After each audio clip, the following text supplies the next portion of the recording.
Bonjour. Eh bien, nous allons voir comment remasteriser un GIF.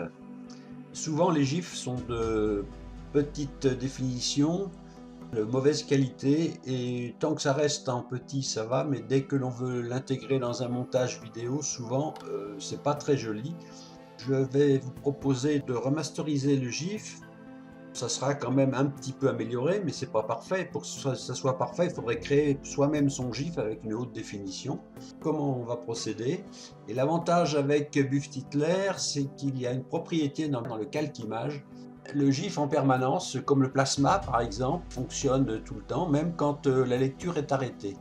Et vous pouvez modifier facilement la vitesse d'exécution, le nombre d'images par seconde. Alors je vais vous proposer que ce tutoriel par mon logiciel de dessin qui est Photo et Graphic Designer, mais bien sûr n'importe quel logiciel de dessin et en particulier je crois GIMP qui est complètement gratuit, on pourra modifier notre GIF. J'ai pris un GIF sur le net, j'ai téléchargé le GIF et ensuite je l'ai placé sur mon logiciel de dessin. Alors vous voyez, dès qu'on a une grande définition, ainsi maintenant c'est sûr que si on tombe comme une utilisation normale du GIF, c'est acceptable, quoique vous voyez quand on a un fond qui est noir ou foncé, la découpe extérieure n'est pas très jolie.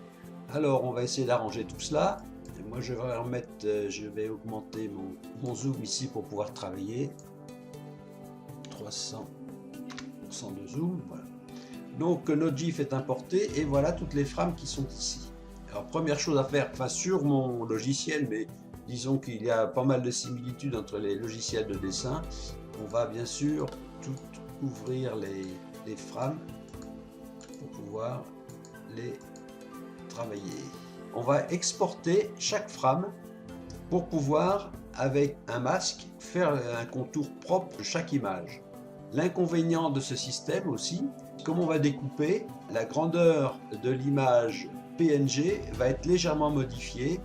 Je vous montrerai une petite astuce à la fin qui permet de rattraper tout cela. Parce que si les proportions sont modifiées, il y a une désynchronisation de l'image. Je vais exporter toutes les frames les unes derrière les autres. Alors pour cela, je vais revenir 25%. Je vais les déplacer. Et comme on va faire frame par frame, il faut essayer de se repérer un petit peu. Voilà, parce que si on ne les met pas en solo, ça crée des problèmes. Enfin, sur mon logiciel, alors sur les autres, je vous laisse choisir. Oh, je vais le faire en série tout de suite.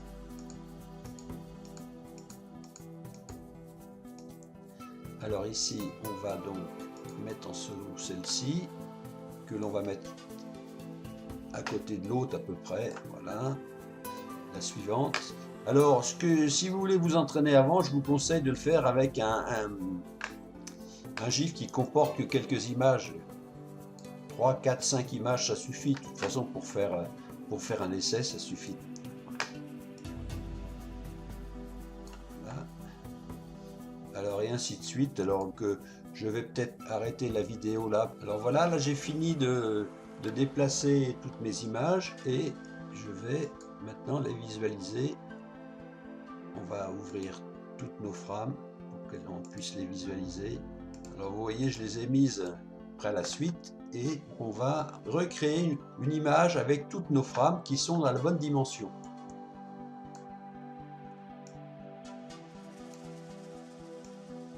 Alors ne pas oublier de mettre ici l'aimant comme la plupart des logiciels de dessin. Voilà. Alors celle-ci c'est laquelle? Celle-là, non, c'est pas la bonne.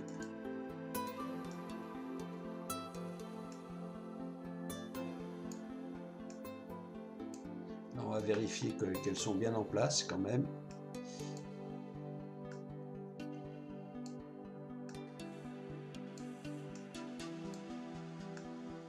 Vous voyez,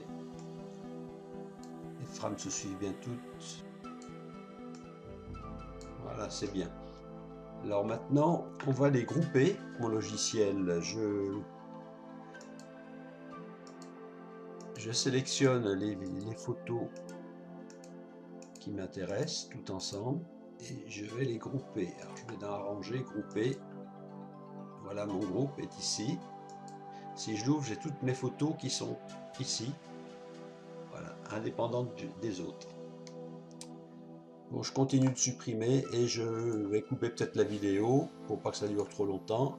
Et bien voilà, donc j'ai supprimé et je n'ai plus que ma bande d'images qui est ici, et j'en ai fait un groupe que l'on va conserver, hein, et que l'on pourrait exporter, exploiter avec les propriétés de Buff-Titler, mais que le défaut du GIF, comme je vous l'ai expliqué tout à l'heure, serait toujours présent.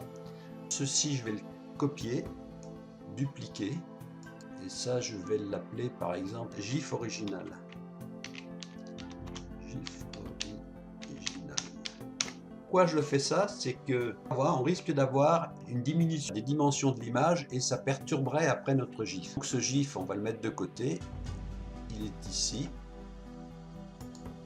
Non, c'est celui-ci, alors on va changer. Notre GIF original. Alors celui-ci, on va travailler image par image. Alors je vais passer à une échelle beaucoup plus grande. Je vais mettre 300.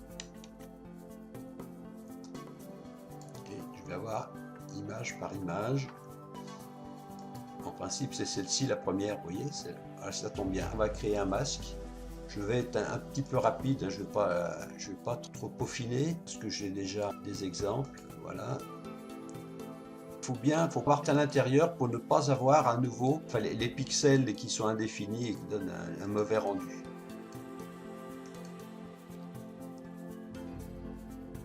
Voilà, voilà notre image. Alors, une petite astuce, moi je mets toujours mes masques en légère transparence, ça permet après de bien travailler sur ces limites. Alors voilà. Vous voyez un peu.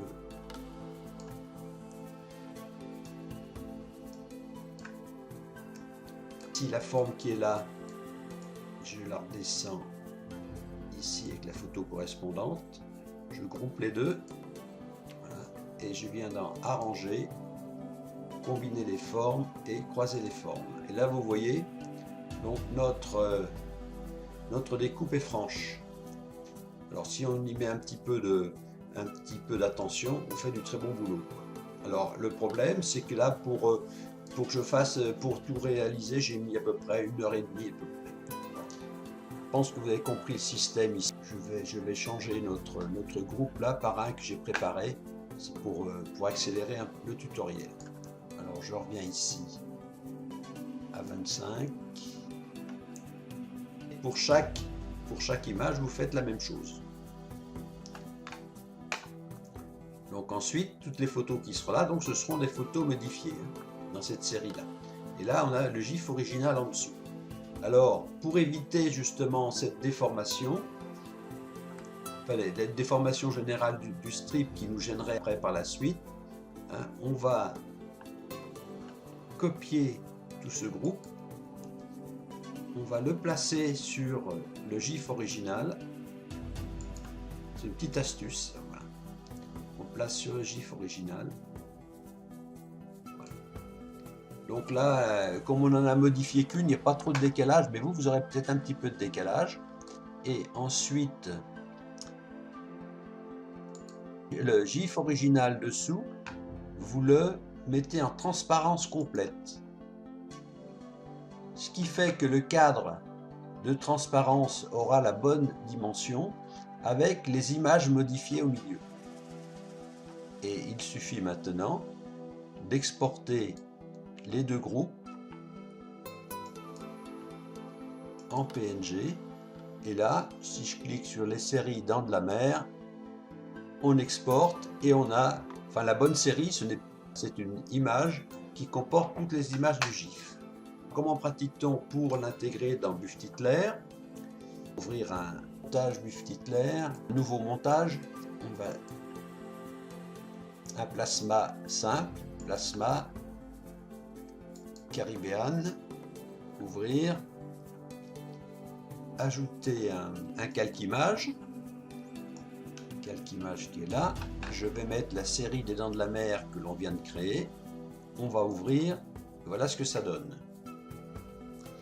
Propriété du calque, qui sont ici, dans le nombre pellicule, nombre d'images. On a 12 images sur notre pellicule. On va mettre 12 ici, tout simplement. Et voilà votre GIF.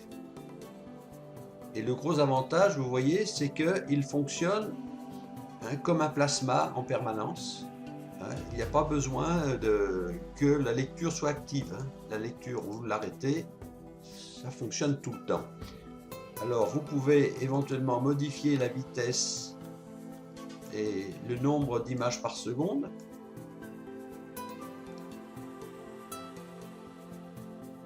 Vous pouvez faire un poisson qui se promène tranquillement.